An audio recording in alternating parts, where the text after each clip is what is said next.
Mon premier grand voyage de ski a eu lieu avec mes amies Angèle, Amy et Jessica, et nous avons toutes pris l'avion pour le Colorado.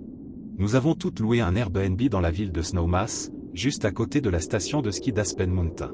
Je n'avais fait du snowboard qu'une seule fois dans ma vie à ce moment-là, et cela consistait à descendre la piste de ski encore et encore. J'étais assez mauvaise. La première chose que nous avons faite depuis l'aéroport a été de prendre Uber directement jusqu'au Airbnb. C'était une maison spacieuse de 4 chambres. Elle avait une immense terrasse avec un jacuzzi surplombant la campagne du Colorado. Comme il faisait déjà nuit, au moment où nous sommes arrivés, nous sommes allés dans un bar local le premier soir, qui était un jeudi. Le lendemain, nous sommes allés directement à la montagne via Uber. Nous avons récupéré notre équipement de location à la montagne pour faciliter les choses. En fait, il n'y avait pas beaucoup de monde le premier jour, probablement parce que c'était un jour ouvrable. Le lendemain, il y avait beaucoup plus de monde. Pour une raison quelconque, je n'arrivais pas vraiment à m'y habituer. Je n'arrivais pas à descendre une pente sans tomber au moins quelques fois. À un moment donné, j'en avais tellement marre que je me suis assis sur le bord d'une pente pour reprendre mon souffle et faire une pause. Pendant ce temps, un groupe de personnes me dépassait à toute vitesse, même des petits enfants qui donnaient l'impression que c'était facile. Puis est arrivé cet homme qui semblait ne pas vraiment savoir ce qu'il faisait non plus. Il s'est approché de moi et m'a demandé si j'allais bien, et il a commencé à essayer de discuter avec moi. C'était l'endroit le plus étrange pour discuter, alors après quelques secondes à répondre à ses questions, je me suis levé et je lui ai dit que c'était sympa de vous parler, et j'ai recommencé à essayer de descendre la montagne en snowboard. Cette montagne était une piste bleue, ce qui signifie que c'était une pente plus longue à descendre et légèrement plus difficile qu'une verte. Je me suis arrêté à nouveau un peu plus bas sur la montagne pour faire une autre pause. Je ne m'amusais vraiment pas. À ma grande consternation, j'ai vu ce type de tout à l'heure s'approcher de moi à nouveau. Il se rapprochait de moi avec la même difficulté que j'avais eue. Il s'est arrêté juste à côté de moi et a détaché son snowboard, puis s'est assis à quelques mètres de moi. Il a commencé à me dire qu'il n'était pas habitué à ce que tant de jolies filles comme moi soient ici. C'était super bizarre parce que je portais un masque de ski et un casque. Mon visage était pratiquement couvert. Il m'a demandé avec qui j'étais ici. J'ai menti et j'ai dit que c'était mon petit ami. Il a ri et m'a dit qu'il m'avait vu venir ici avec toutes des filles. Je l'ai regardé et j'ai dit « Burke » très fort, puis je suis remonté sur mon snowboard et j'ai continué à descendre la montagne. C'est bizarre, mais j'ai fait du snowboard mieux que jamais à ce moment-là. Peut-être parce que j'avais la bonne motivation pour simplement descendre la montagne. Quand je suis arrivé en bas, je suis immédiatement allé au lodge et je me suis assis à l'une des tables, appelant chacun de mes amis. Amy a été la première à décrocher. Je lui ai expliqué ce qui venait de se passer et je lui ai demandé de venir s'asseoir avec moi. Quelques minutes plus tard, je l'ai vu s'approcher de moi. J'avais déjà envoyé un SMS à notre groupe de discussion pour dire que nous devions partir. Il était déjà 15 heures de toute façon, nous étions là depuis quelques heures. Quand Angèle et Jessica ont terminé leur course, ils nous ont rejoints au lodge. Nous avons rendu notre équipement de location, puis nous sommes retournés à l'Airbnb en Uber. Nous avons tous pris une douche et nous sommes changés, puis nous sommes allés au village pour dîner. Nous sommes ensuite allés dans quelques bars locaux et nous nous sommes saoulés. Quand nous sommes revenus à l'Airbnb, nous sommes tous les 4 allés dans le jacuzzi sur la terrasse et avons bu plus d'alcool. Après un moment, nous sommes tous allés dans nos chambres pour aller dormir. Je suis pratiquement insomniaque, et je suis resté éveillé sur mon téléphone pendant plus d'une heure à faire défiler TikTok. Même si j'étais encore énervé, je n'étais pas fatigué. Et c'était une très bonne chose qui nous a peut-être sauvés. J'ai entendu des pas dans l'espace commun, soit le salon, soit la cuisine. L'Airbnb avait du parquet partout. Au début, j'ai pensé que c'était l'une des filles qui allait aux toilettes ou chercher de l'eau. Mais ensuite, j'ai entendu la poignée de ma porte tourner. Je me suis redressé et j'étais sur le point de prononcer l'un de leurs noms, mais je me suis arrêté parce que pourquoi l'une d'entre elles essaierait-elle d'entrer dans ma chambre? Je suis immédiatement allé dans le groupe de discussion pour envoyer un message à tout le monde et demander qui c'était. Personne n'a répondu. Ils devaient dormir. Je me suis dirigé sur la pointe des pieds vers la porte et j'ai collé mon oreille contre elle. J'ai entendu des pas bouger. Quand tout s'est calmé, j'ai déverrouillé la porte très doucement et j'ai tourné la poignée. J'ai poussé la porte aussi doucement que possible et j'ai jeté un œil dans le salon. J'ai regardé d'un coin à l'autre jusqu'à ce que je voie une grande silhouette noire marcher d'une porte à l'autre. C'était un homme, c'est sûr. Il essayait d'entrer dans une de nos chambres. J'ai voulu crier à mes amis pour les prévenir, mais je suis restée silencieuse. J'avais trop peur. J'ai fermé ma porte en silence et je l'ai verrouillée. J'ai prié Dieu pour que tout le monde ait verrouillé sa porte. 4 filles et un Airbnb, bien sûr. Bien sûr que oui. J'ai appelé le 911 en silence et j'ai chuchoté tout le temps dans le téléphone. C'est à ce moment-là que j'ai entendu des coups légers sur la porte de ma chambre. Je me suis tourné vers la porte et j'ai vu la poignée de porte se remettre à tourner, mais il n'arrivait pas à l'ouvrir. Je n'arrêtais pas de dire, s'il vous plaît, dépêchez-vous, au téléphone. Tout ce que la femme au bout du fil n'arrêtait pas de dire en retour, c'est qu'ils sont presque là et qu'il fallait rester silencieux. Il était tout à fait possible que l'homme de l'autre côté de la porte m'ait entendu chuchoter, car il a commencé à pousser la porte. J'ai entendu des coups et des bousculades sur la porte, et je ne pouvais plus m'en empêcher. J'ai crié, « Sors d'ici », suivi de, « Je suis au téléphone avec le 911 en ce moment ». La détonation s'est arrêtée, et une voix à l'autre bout du fil a dit, « Ok, chérie ». Et puis j'ai entendu ses pas s'éloigner. L'opératrice du 911 m'a demandé de rester dans la pièce jusqu'à l'arrivée de la police. J'ai jeté un œil par la fenêtre, mais il faisait tout simplement trop sombre pour voir quoi que ce soit au-delà de quelques mètres devant la fenêtre. Mes amis étaient maintenant réveillés par mes cris. Je leur ai dit à tous de rester dans leur chambre. La police est finalement arrivée environ 5 à 10 minutes plus tard, et ils sont entrés directement dans l'Airbnb puisque la porte était déverrouillée. Une fois qu'il a été confirmé que l'intrus était parti, nous nous sommes assurés que chaque point d'entrée était verrouillé et sécurisé, et ils sont partis. Dormir après cela a été difficile. Bien sûr, l'idée est venue que c'était cet homme effrayant de la montagne qui me suivait, et je crois que c'est une possibilité. La voix aurait pu correspondre, honnêtement.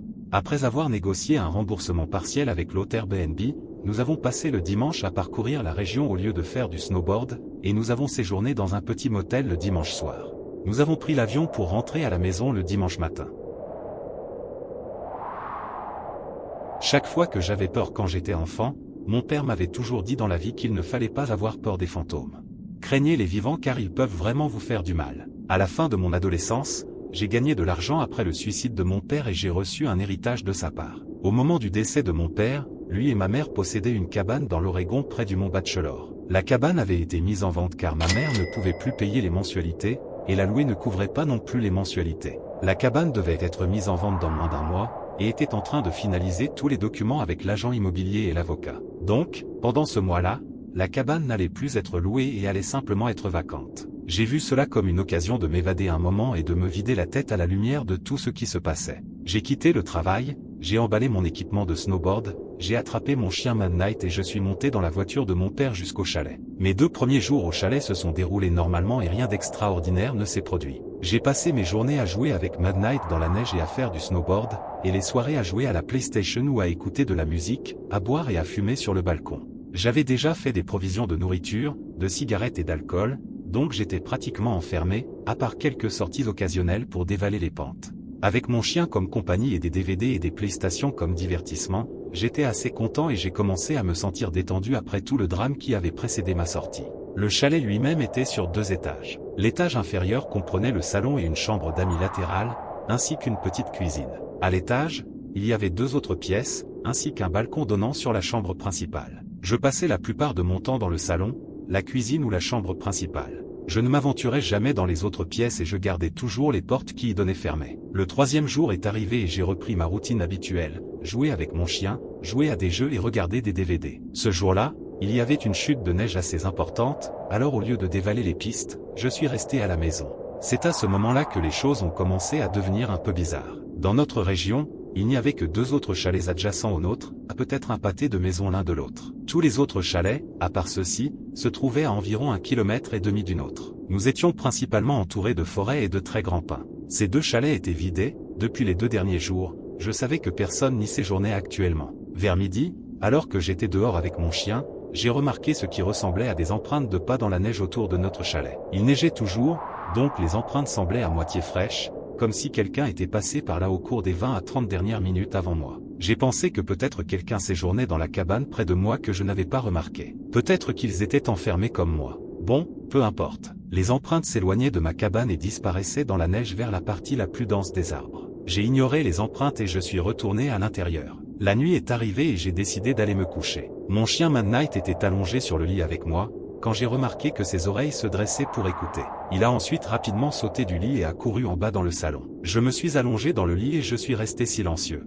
J'étais honnêtement paniqué. Je pouvais l'entendre bouger en bas dans tous les sens. Après environ 5 minutes, il a couru à l'étage vers moi et a commencé à faire sa danse de chien pour le signe qu'il avait besoin de faire pipi ou qu'il voulait sortir. Merde, eh bien, d'accord, je ne peux pas lui dire non, alors nous sommes tous les 2 descendus dans l'allée extérieure pour qu'il fasse son truc. Mais il ne voulait pas faire pipi. Dès que nous étions dehors, il a commencé à tirer sur sa laisse pour essayer de me traîner là où il voulait aller. Il n'arrêtait pas de regarder dans la partie dense des arbres où le prince était allé plus tôt. Mais il n'arrêtait pas non plus de renifler le côté de la maison et de regarder vers le toit. Après avoir compris que je n'allais pas aller où il voulait, il s'est assis et a juste regardé dans l'obscurité. C'est un peu inhabituel pour lui, mais bon. Peut-être qu'il y a des animaux de la forêt là-bas qu'il veut chasser. Mais merde, je ne voulais rien chasser. Alors je l'ai ramené à l'intérieur et nous sommes tous les deux remontés à l'étage. Environ une demi-heure plus tard, j'étais allongé dans mon lit.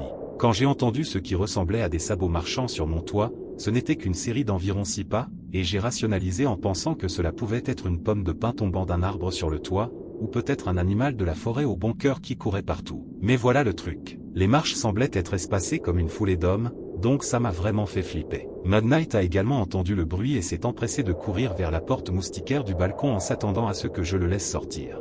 Bon, tu sais quoi, je suis un dur à cuire et à l'époque je me considérais comme assez bien bâti et assez fort pour me débrouiller tout seul. J'ai donc pris mon manteau et mes chaussures ainsi que mes cigarettes et ma lampe de poche et je suis sorti sur le balcon. Dès que je suis sorti, j'ai allumé ma cigarette et j'ai commencé à sonder le toit avec ma lampe. Il n'y avait rien là-bas, et la neige sur le dessus était intacte. Bizarre. Est-ce que tout cela était dans ma tête? Et Mud Knight qui entendait le bruit, peut-être qu'il se nourrissait de ma paranoïa. J'ai commencé à me calmer et à me détendre à nouveau. Mes yeux ont commencé à s'habituer à l'obscurité, et j'ai continué à fumer et à simplement fixer les étoiles et les arbres à côté de notre cabane. C'est à ce moment-là que je l'ai vu. Dans un arbre qui était un peu plus haut que notre cabane et à environ 6 mètres du balcon, j'ai vu ce qui ressemblait à un homme accroupi entre deux branches. Il avait l'air vraiment grand, environ 2,5 ou 3 mètres. Et il était vraiment maigre. Il était accroupi sur une branche, et ses bras blancs étrangement longs étaient étendus au-dessus de sa tête, tenant la branche au-dessus de lui, tandis que sa bouche était grande ouverte sans expression. Qu'est-ce que c'est que ce bordel? Je n'étais pas sûr de vraiment voir cette chose, et je restais là à la regarder, assis là, immobile. J'ai remarqué que minuit se levait et commençait à faire les 100 pas derrière moi et à aboyer légèrement en même temps. La chose ne bougeait toujours pas. J'ai éteint ma cigarette et j'ai hésité à éclairer la chose dans sa direction, mais quelque chose dans ma tête n'arrêtait pas de me crier de ne pas le faire. Alors je suis retourné à reculons à l'intérieur de la pièce et j'ai tiré Mud Knight avec moi. Une fois à l'intérieur, j'ai verrouillé la porte et j'ai éclairé la direction de la chose. Mais il n'y avait rien. J'ai fermé les rideaux de la porte moustiquaire et je suis retourné au lit, mais plus tard dans la nuit, j'ai entendu de la lumière taper sur la porte moustiquaire comme si quelqu'un tapait sur la vitre avec ses doigts. C'était constant et ne s'est pas arrêté pendant près d'une heure. Mud Knight semblait fixer la porte, mais il ne voulait plus s'en approcher. Le plus étrange, c'est que j'avais le sentiment que quelqu'un m'invitait à ouvrir cette porte. Mais en même temps, j'entendais sans cesse la voix de mon père dans ma tête, me disant de rester au lit et de ne pas le faire. J'ai écouté la voix de mon père et je suis resté où j'étais. Je me suis finalement évanoui et je me suis réveillé le matin. Il ne m'a pas fallu longtemps pour tout emballer et foutre le camp de là.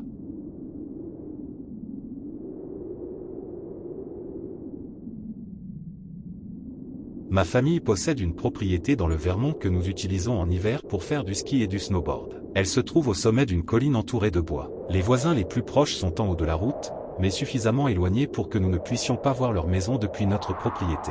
Il y a un grand hangar à l'extérieur où nous gardons une grande partie de notre équipement de snowboard, ainsi que des articles d'entretien de la pelouse comme des pelles, des râteaux et tout ce genre de choses. Nous gardons le hangar verrouillé lorsque nous ne sommes pas là-haut. Une fois que nous l'avons déverrouillé, nous le gardons déverrouillé pendant toute la durée de nos visites, car nous ne nous inquiétons pas vraiment des personnes qui viennent et volent quoi que ce soit pendant que nous sommes là. La maison en elle-même est assez bien dimensionnée. Elle compte techniquement 3 étages, le 3e étant une chambre principale en mezzanine, qui est réservée à mes parents, et mes frères et sœurs et moi ne sommes pas autorisés à l'utiliser. Ce week-end, j'y suis allé avec une fille, Melissa, à qui j'allais apprendre à faire du snowboard, car elle n'y était jamais allée auparavant. Nous avions une planche pour débutants là-haut qu'elle utilisait, ainsi que tout l'équipement approprié. Sur notre propriété, comme c'est sur une colline escarpée, nous avons en fait créé notre propre petite pente personnalisée sur laquelle nous faisions parfois du snowboard ou de la luge pour le plaisir. Avant de l'emmener à la montagne, je lui ai donc suggéré de lui apprendre les bases sur la colline. Nous avons mis tout notre équipement et,